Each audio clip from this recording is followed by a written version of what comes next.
the nail on the head with so much of that, and the expectation part. And that's something I've been battling in my own life, just with people in my life and my own expectations of myself.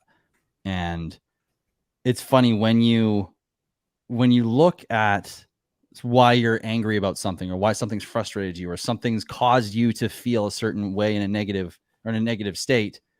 You're so right. The expectation that's there is almost always some sort of the cause, some form of cause of it, and then, you can look at why the expectation's there, for one, and you can go deep with it, or you can just look at, okay, I had an expectation, and you can just let it go. You don't have to get into that, but expectations are the silent killer, man. Like you hit the nail on the head, and they're everywhere. We like you said, with people with PulseChain. And I think, what you're saying about, is it noble and is it important? You're not having expectations when you go that route, but I think it's important to have also, depending on what you need. I think for myself, at least, I do have some sort of expectations, but not of myself. And they're not really expectations, because I think it's great to have, because I think you can easily get confused with knowing where you're going, and knowing in the sense of, like, when your actions and when your actions match your goals and your expectations of yourself, when they're more so towards the goals, right? Then I think they become reasonable, because you're not expecting you to get a lottery ticket, scratch it, and win, right? You're not having some kind of expectation without putting in work. You're putting the expectation on that to happen, because you are putting X, Y, and Z in every single day. And that, okay, maybe it's not this thing, but I expect at some point, if I keep at it with this amount of focus and gain that edge in this field, at some point, I'm going to make the right decision, and maybe I'll make the wrong one consistently, but I'm not expecting each decision to be right, but I'm expecting to eventually get there, because I'm going to stick to it. I think that's the balance of, like, learning what expectation and where that's coming from, Pick your expectations wisely. I love the way you framed it, because I was going to make a point too, that the biggest thing I've seen, again, I dig into friends, I'm upset, someone else is upset, whatever it is. I'm like, just like you ask yourself, why is this? And there's a bunch of different techniques for that too. But the expectation that nothing will happen that won't be what you want, you can apply that to anything. Like, that's going to make you frustrated. It's going to make you upset. You're driving down the street and you keep hitting every red light, and you get frustrated because, gosh, I keep hitting every red light. It's like, did you expect to never hit all those red lights? Shouldn't you assume that at some point you're going to get into this red light madness type thing? So I guess when stuff like that happens to me, that's another technique I use, is like, whatever red light, I'm like, you know what? Yeah, that happens sometimes. That makes sense. The world is supposed to give me a bunch of red lights at some point. And then immediately, I feel the relief.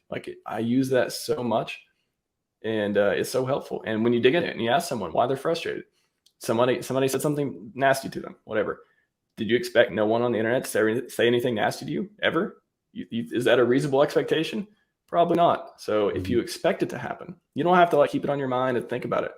But if it happens, and then you ask yourself, is that a reasonable thing that could happen that I should be prepared for, or otherwise? And if the answer is yes, which most of the time it is, then that kind of frustration usually dissipates. And that's been super helpful for me.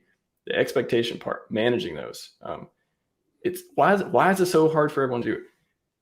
We'll hit on that point. I always see that question, and then the chat keeps blowing up with PulseChain crap. So we're going to look at that in a moment. But why is it so hard for people to manage expectations? Have you struggled with it, or how did you figure out how to do it better? 100%. I mean, I still do.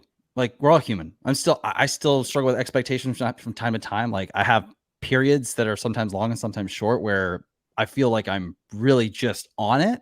And then all of a sudden, boom, I get a break. And next thing you know, I have expectations everywhere. And what's really cool about this conversation is kind of actually connecting a couple dots for me here that I've been trying to think about, or trying to understand for a while. And, expectation seems like it comes from a place of a belief or something in your subconscious that has a hole in it, in the terms of it's not, you aren't connected to it. There's a disconnect between you or fragmentation in this part of your psyche or this part of you where you need this thing and you expect to get it. You need it from the outside world. And when you have this expectation on it, it's like you can't fulfill that yourself. So you expect the external world to provide it for you, you know, and that I don't know if that's everywhere, but like for me, I'm thinking about that. I'm like, man, I could see that in a lot of different expectations that I've had where it's like, I expect this person to do this or someone that's close to me to do this. And like,